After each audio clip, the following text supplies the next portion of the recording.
साहब हमने तो सुना था ये नई हुकूमत आएगी, इम्पोर्टेड हुकूमत, तो पाकिस्तान में खुशियों की लहर आ जाएगी, महंगाई खत्म हो जाएगी, डॉलर 100 रुपए पे आ जाएगा। जो महंगाई की बढ़ती हुई है कि लीमू 1300 रुपए हो गया है, क्या हुआ है अचानक इस महीने में, जरा रहनुमाई फरमाइए।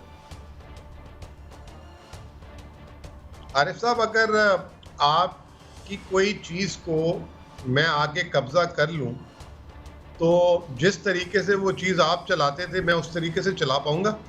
नहीं चला पाऊंगा। मुझे उसकी नो हाउ ही नहीं होगी, उसकी समझ ही नहीं होगी, क्योंकि वो उसको आप अपने तरीके से चलाते थे, आप उसको मिजाज उसका समझते थे, आपको पता था। मिसाल के तौर पे आपकी कोई चीज़ से मतलब आपकी दुकान हो, अगर मैं दुकान पे रात को आके कब्जा कर लूँ और सुबह आपकी दुकान में आके दुकानदारी शुरू कर दूँ तो उस तरह दुकानदारी चला ही नहीं सकूंगा ना। मुझे नहीं पता आपका लेन देन किस तरह है, आपका रेट क्या है, किस तरह बेच रहे हो, आपका कौन से कस्टमर को सस्ता देना है, किसको महंगा देना है, किसको उधार देना है। तो ये हुआ ये कि ये जो इम्पोर्टेड हुकूमत थी, इन्होंने जो है ना, इनकी तैयारी नहीं थी, क्योंकि इनको पता नहीं था, तो एकदम इन्होंने कब्जा किया। और जब कब्जा कराया तो आपको याद होगा 1.5 हफ्ते तक तो काबीना का ही नहीं पता था। फिर 1.5 हफ्ते बाद अल्लाह अल्लाह करके बंदर बाट हुई, काबीना बनी। अब वो काबीना में जो है कोई पीपल्स पार्टी का है, तो कोई नून लीग का है, तो कोई नून लीग लंदन का है, कोई नून लीग पाकिस्तान का है, कोई बलोचिस्तान बाप पार्टी से है, कोई एमक्यूएम से है। एक काबीना मीटिंग हुई है, मुश्किल से 1 या 1.5, तो ना कोई काबीना की मीटिंग हो रही है, तो मुल्क का निज़ाम हो गया धर्म भरम। फिर दूसरा, इनको किसी ने गलत फहमी डाल दी थी कि पाकिस्तान में जब भी हुकूमत 75 सालों में तब्दील हुई है तो उसके बाद जो है ना, नई हुकूमत को हमेशा वेलकम ड्रिंक, जैसे आप जाते हैं ना होटल में देते हैं, वेलकम ड्रिंक दे देते हैं, शरबत की, जी आप पिए, तो हमेशा से एक वेलकम, जिसे कहते हैं कि आपको बोनस मिल जाता है, कोई 2 अरब 1 अरब डॉलर सऊदी अरब दे देता है, कभी चीन दे देता है, इस तरह करके चीज़ें हो जाती हैं। तो इनको किसी ने कहा आपके पास टाइम तो ज़्यादा है नहीं, 6 महीने है, साल है, तो इतने पैसे मिल जाएंगे, आप वो अपना साल निकाल लेंगे। तो वहाँ पे जो है इनको ज़रा सी जिसे कहते हैं रुसवाई हुई, किसी ने इनके हाथ पैसे नहीं पकड़ाए। फिर थोड़ा सा अल्लाह ताला की तरफ से भी इन पे वक्त बुरा आ गया। खैर, इन पे क्या आया वो तो कौम पे, हम पे, आप पे आएगा।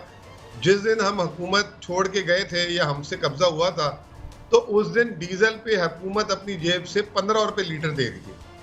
फिर उसके बाद आलमी मार्केट में डीजल का रेट इतना चढ़ा, आज हुकूमत अगर 1 रुपया भी ना कमाए तो 75 रुपये लीटर देना पड़ेगा। तो हमें हमारे पे जो है 15 रुपये के मसला था, वो 75 तक चला गया। अब वो गले का हार बन गया इनका। दूसरा, इनको पैसे नहीं मिल रहे। तीसरा जो है, सप्लाई चेन टूट गई सारी, यानी टमाटर, प्याज, सब्जियां, ये वो चीजें थी जो मकामी तौर पे थी, जिसको मैनेज किया जा सकता था, उस पे क्योंकि तवज्जो नहीं दी। आज भी आप देख लें कि जो हमारे वजीर आजम साहब है, पूरे मुल्क में क्रैश हुआ है मुल्क, और वो असेंबली में जो है कोई तकरीरों की बात कर रहे थे कि जी ये तकरीर में जो है इदारों की वो कर दिया, ये कर दिया।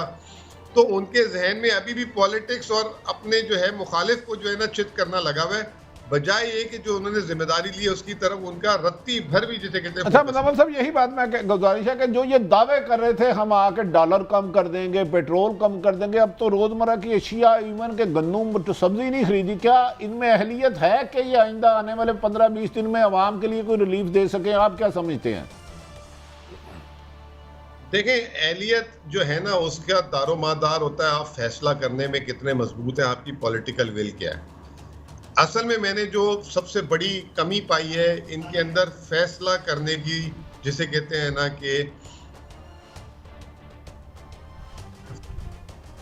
और ये जो है सिर्फ अपनी हुकूमत और अपनी कहीं बदनामी ना हो जाए उसके चक्कर में फैसला नहीं कर रही। यही इमरान खान था, आखिरी दफा जब 10 रुपए लीटर पेट्रोल कम किया था, उससे पहले 14 दफा पेट्रोल की कीमत बढ़ाई थी उसने। जुलाई 1, 2021 से लेके 30 जनवरी 2022 तक 14 दफा। और ये वो लोग हैं, इनसे फैसला ही नहीं हो पा रहा। ये रोजाना आके जी उसने यूं कर दिया, उसने तेल नहीं खरीद के रखा था। क्या अब इनकी अगले 12 महीने जो इन्होंने करने हैं वो भी सारे इंतजाम दूसरे करके जाए? अच्छा मुजम्मिल साहब, मैं एक पाकिस्तान और लंदन के बीच में जो है ना, मुजम्मिल साहब, मैं एक गैर सियासी सवाल करना चाह रहा हूँ मैं पाकिस्तान की जो हिस्ट्री देखता हूँ उसमें अपोजिशन हमेशा कहती है कि माशी पॉलिसीज़ ख़राब हैं, गवर्नेंस ख़राब है, मगर जब अपोजिशन हुकूमत में आती है तो इकानमी और ख़राब होती है, महंगाई बढ़ती है। पीपल्स पार्टी के बाद नून लीग आई, महंगाई बढ़ गई। फिर इसी तरह खान साहब 5 साल कहते रहे, नून लीग पे तनकीद करते रहे, पीटीआई के दौर में उससे ज़्यादा महंगाई बढ़ गई। फिर ये 3.5 साल आप पे चढ़ाई करते रहे, 1 महीने में इन्होंने आपका रिकॉर्ड तोड़ दिया। इसकी असल वजह क्या है?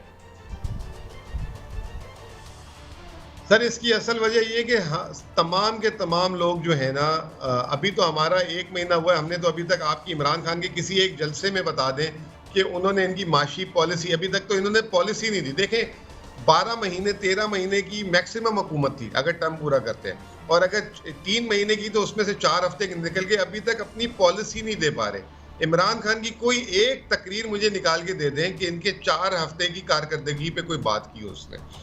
लेकिन अनफॉर्चुनेटली बदनसीबी हमारी ये है कि जो पार्टी इक़्तिदार से बाहर जाती है वो मईशत पे सियासत करती थी। अब यही लोग, यही आपके बल्कि पेटी भाई जो हैं वो भी जो है कहते थे पेट्रोल बम मार दिया, ये कर दिया, वो कर दिया। हम कहते थे ये आलमी मार्केट का मसला है। अभी भी मैं आपको कह रहा हूँ डीजल की जो कीमत है उसमें आलमी मार्केट में जो है पिछले 1 महीने में रिकॉर्ड टूट गया। अमेरिका में $6 के करीब डीजल हो गया।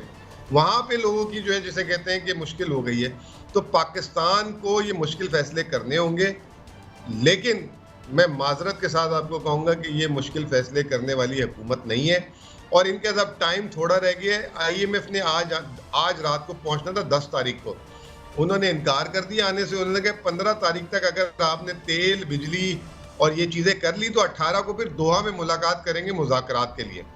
और अगर इसी तरह ये लेट करते रहे तो खुदा न खास्ता पाकिस्तान को बहुत ज़्यादा नुकसान हो जाएगा। अगर ये नहीं कर पा रहे तो केयर टेकर हुकूमत को दे दे। माजी में भी ऐसा हुआ है, आपको याद होगा 2013 में जब पीपल्स पार्टी की हुकूमत खत्म, मतलब कम पूरा हुआ था, तो जो केयर टेकर ने सारे मुश्किल फैसले करके नून को प्लेट में एक साफ सुथरी चीज़ें दे दी थी। तो ये दे दें किसी को, इलेक्शन में अपनी किस्मत आजमा लें। अगर जीत गए इलेक्शन तो फिर 5 साल मैंडेट के साथ काम कर लें, वरना जो है फैसला कर लें कि 15 तारीख से पहले मुश्किल फैसले कर लें। टाइम अब बिल्कुल नहीं रहा। अच्छा, क्या मुश्किल फैसले हैं को बता सकते हैं जो करने पड़ेंगे? अगर नहीं करते, आपने कहा ना बड़े हालात ख़राब होंगे, तो क्या हो सकता है फिर? देखिए मुश्किल फैसले इस वक्त मसला ये है कि हमें जो है ना पैसे सऊदी अरब, हमें UAE, हमें चीन, हमें IMF से चाहिए। इन और उसमें जो है सब ने ये कह दिया है कि IMF प्रोग्राम को आप रिवाइव करें। अगर IMF कर दिए, IMF ने 5 मुश्किल फैसले दिए इनको। एक बोला है कि जी डीजल का जो है जितना नुकसान है, खसारा, टैक्स छोड़ें। अगर टैक्स लगा के तो बहुत ज़्यादा डीजल की कीमत बढ़ानी पड़ेगी, तकरीबन कोई 1 रुपये 70-75 रुपये डीजल की कीमत बढ़ाने की बात है। 30-35 रुपये पेट्रोल की कीमत बढ़ाने की बात है। बिजली जो है 5 रुपये से 7 रुपये यूनिट के दरमियान बढ़ाने की बात है। अगले बजट में जो है तकरीबन 800 अरब रुपए, बल्कि 800 अरब इजाफी, और इस साल के मुकाबले में 1400 अरब ज़्यादा, यानी इस साल हमारा टैक्स का दफ़ा 6100 अरब। अगले साल 7500 अरब के हिसाब से टैक्सेस के जो है हमें हिसाब किताब बना के देंगे कितने आप टैक्स नहीं लगाएंगे। और आखिरी में एमनेस्टी स्कीम जो एक हमारी खत्म करें। ये 5 फैसलों पे 5 फैसले। अच्छा मुजम्मिल साहब ये बताइए, आपकी हुकूमत में थी, महंगाई थी, लेकिन आजकल रोजमर्रा की अशिया में लीमू 300 रुपए 1300 रुपए हो गया, सब्जी, दाल, चीनी बेपनाह महंगी हो गई है इस महीने में। घी 600 रुपए का, घी, आटा, क्या इससे गरीब आदमी तो मर नहीं जाएगा आने वाले दिनों में? ये तो बड़े दावे करके आए थे कि हम इकॉनमी ठीक कर देंगे। देखिए मुझे ऐसा लगता है कि अगर इंतजाम एक आदमी के हाथ में हो ना तो चीजें समझ जाती हैं। ये इंतजाम 13 आदमी यानी कि 13 जमातों के पास है। अब कोई इधर उधर डंडी मारता है तो वो डर इतना है, 1 या 2 वोट पे हुकूमत है, किसी को बोल भी नहीं सकते। तो आंखें बंद हो गई हैं, सप्लाई चेन टूट गई है। जिसका जो दिल चाह रहा है, जो चिकन में अपनी गेम कर रहा है चिकन में कर रहा है, कोई आटे में कर रहा है, कोई दाल में कर रहा है। इस वक्त जिसके हाथ जो चढ़ा हुआ है उसने अपनी दुकान खोल ली है। तो मेरा अपना फैसला जो है ना, एक घर में ना होने की वजह से ये बहुत सारे मसाइल हो रहे हैं और ये बड़ी खतरनाक चीज